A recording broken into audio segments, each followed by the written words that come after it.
For many thousands who visit Europe, time is usually spent in viewing the well-established points of interest. But for a truly unforgettable continental holiday, one must choose that which most would impress, delight, or inspire. A good beginning is the Benedictine Abbey and fortress Mont Saint-Michel, which towers above a rocky isle, jutting up from the tidelands of the French shore. It is your threshold to France. The modern causeway is a safe means of approach, although at intervals the rising tides of the channel sweep across the sands to surround this pinnacle of ancient masonry. You pass through a small gateway to reach the only street. The stones beneath your feet are worn with the timeless tread of soldiers, holy men, pilgrims, and the millions of other human beings who have been here before you. From the ramparts above, you view the surrounding tidelands and think perhaps that Mont Saint-Michel, impregnable in spirit and in fact, will be here forever, eternal as the tides. From this vantage point, it is only a few miles across the Normandy Peninsula to a pebbled shore where the waves now roll gently in the midday calm. No spires of ancient churches reach into the sky, but this too is a place of pilgrimage. The long stretch of sand now bears, and proudly, the name of an American Indian tribe, Omaha. Yes, Omaha Beach. It was here that men of the Allied forces, wading through water and through torrents of screaming shells, first invaded the continent. Many of the ships that brought them are still there, ghostly silhouettes of an epochal event.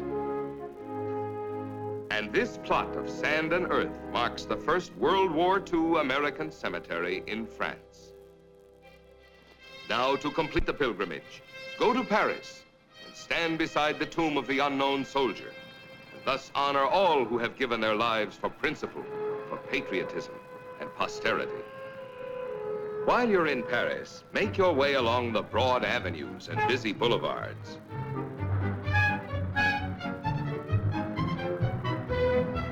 Finally, you come to a very special sidewalk rendezvous, the Café de la Paix, truly a crossroad of the world. Sit here long enough and you're almost certain to meet a friend. Well, ask your friend to go skiing with you in the Alps. Now, this suggestion is made because springtime in the Alps is beautiful, and the snow is still on the mountain heights. Your train moves through an incredible vista of green valleys and snow-crowned crags. Then through tunnels hewn deep into the hearts of mountains. Or you may take the chairlift. Quietly, you skim along suspended from strands of steel.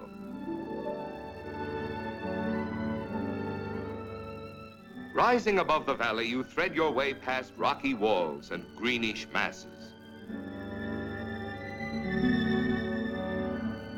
You pass over cold, clear streams that forever trickle from the snowcap above. And finally, you're in a world where the mountains rise like ancient kings, eternally surveying their indomitable domains. Here on the top of a continent, nature at its most primeval is exemplified by the ancient glaciers, tongues of moving ice that flows slowly through this immutable world. To walk upon a glacier is a rare and somewhat precarious experience.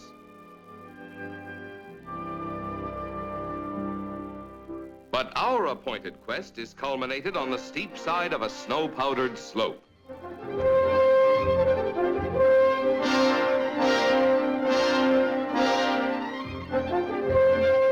Skiing in the Alps, unparalleled sport, a thrilling adventure.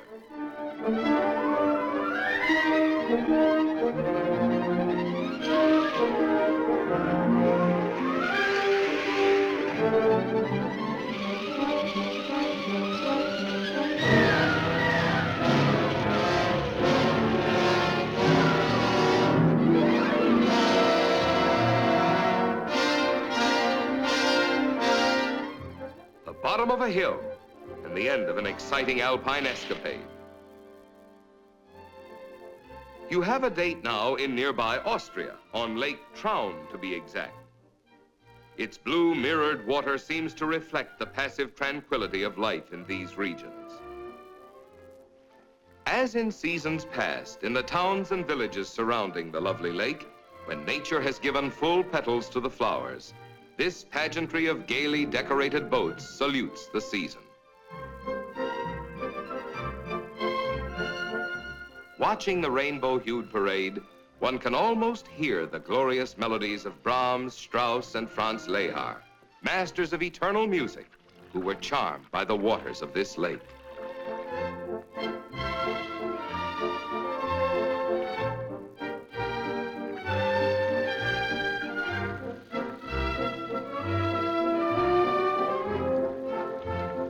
And the traditional folk dances are part of the festival, too.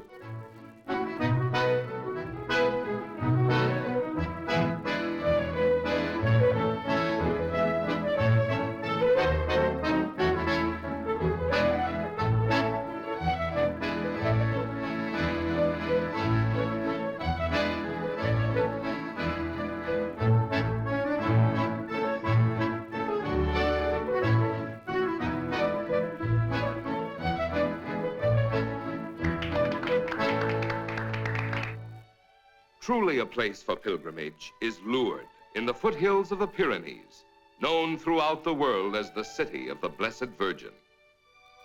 Here, Bernadette, a little peasant girl, was witness to a miracle. The Blessed Virgin appeared to her in the Grotto Massabielle nearly 100 years ago. Since that time, millions of pilgrims have come to Lourdes from all over the world.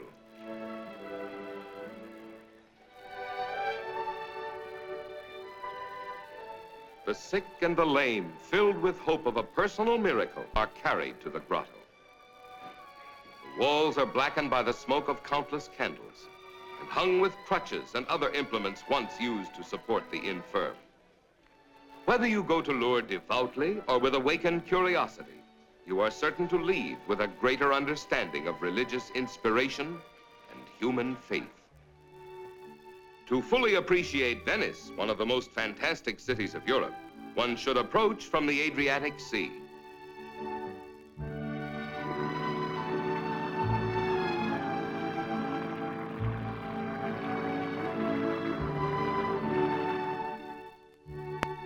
Here, stone and water, form and color are fused into a unique and marvelous synthesis. In the latter part of the 8th century, the Venetians slowly transformed huge spaces of desolate mudflats into a village, which has now become this enchanting city. The canals of Venice have long been famed in song and prose. They are indeed smooth highways that lead through long avenues of beautiful antique architecture. The main street in Venice is the Grand Canal, which winds for more than 2 miles through this city of marble. For centuries, it was spanned by this single bridge, the Bridge of the Rialto. Gliding slowly along, you seem transposed into centuries past. Oddly, it seems that you have been here before. Well, this is understandable, for through the ages, the great painters of Venice have captured in masterpieces of art, with line, color, and design, the city and the life within it. These pictures are indelible in your mind as Venice unfolds before you. And you are a part of a moving masterpiece. There is the Bridge of Sighs, a link between a palace and a prison. The condemned walked this narrow strand to eternity. The wanderings of these small canals are less spectacular than the main highways of watery concourse, but there is an intimacy about them. The little canals are the side streets of the city, where life has a nearness, each to his neighbor. Oh, and you must feed the pigeons on the square of St. Mark's. This is rather an established prologue to the hours you will spend viewing the magnificent cathedral for which the square is named. St. Mark, patron saint of Venice. The 4 horses of St. Mark's over the main portal are said to have once adorned Nero's triumphal arch in Rome. On the north side of the square stands the Torre del Orologio, Tower of the Clock. Built about the same time that Columbus discovered America, this wondrous timepiece pays mechanical homage to the divinity with the passing of the hours.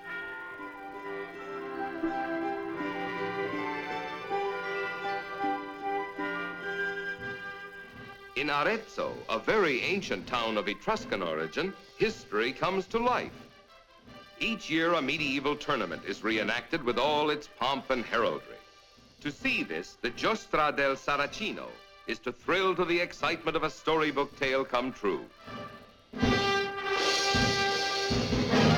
From the four quarters of the town, armed knights with their retinues make their way toward the Piazza Grande, where the tournament will take place. As in bygone days, they parade through the streets of the town. Standard bearers with their symbolic and brilliant emblems, jousters, drummers, buglers, and macers, foot soldiers and crossbowmen. In the great square, the crowd has long been waiting. For rivalry is keen among the various sections represented by their knightly contestants. But jousting these days does not allow one knight to fight another. Rather, each charges upon the automaton, a breast-plated figure who swings on a swivel when a blow strikes his shield. This dangerous puppet is called Burato, King of the Saracens. The knights ride in full career against their mute opponent. Burato's whip, slashing through the air, is topped by wooden balls, which could easily unseat the knight, if not do him mortal damage.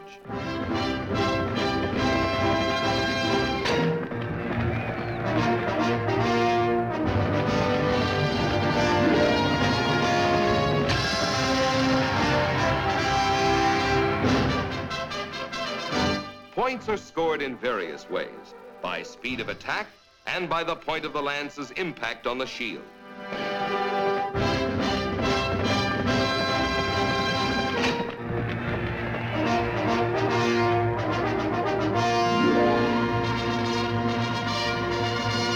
In the midst of such rivalry, tempers are apt to get out of hand.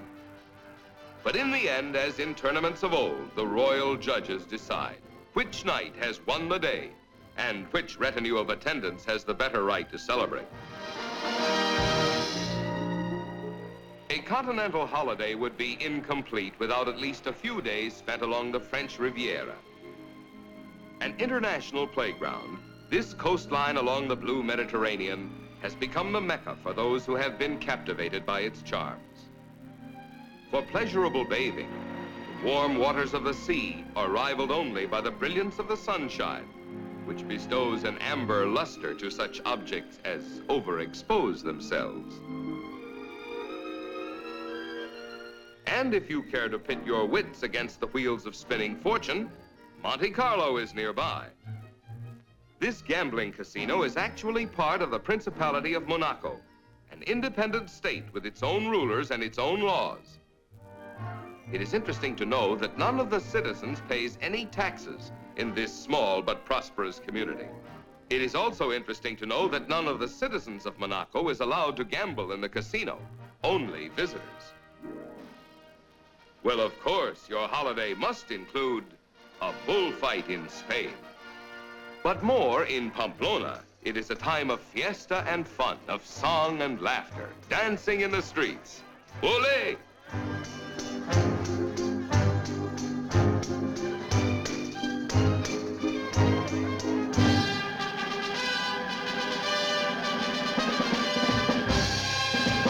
Today, as yesterday, bullfighting remains the first sport of the volatile Spaniards. But here is your surprise. This unusual fiesta event starts not in the arena, but as a wild stampede through the streets of the town. Boys and bulls, in the strangest sporting spectacle of all, race madly along to the deafening cheers of the crowd.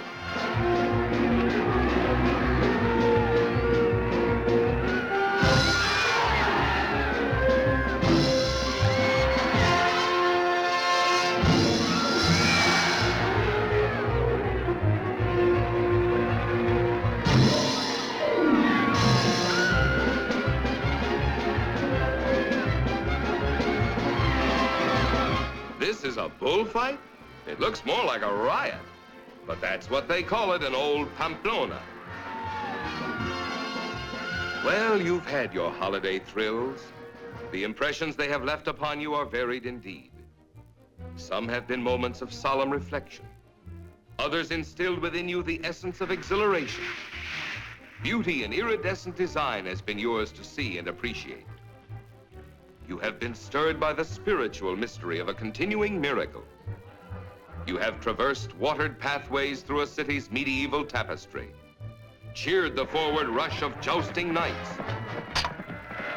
idled for a time on the sparkling sunlit sands, felt a quickening of your pulse when a gay fiesta was laughing through the streets of a town. But one great, wonderful experience is still before you. Miss Liberty has been waiting in the harbor to welcome your return.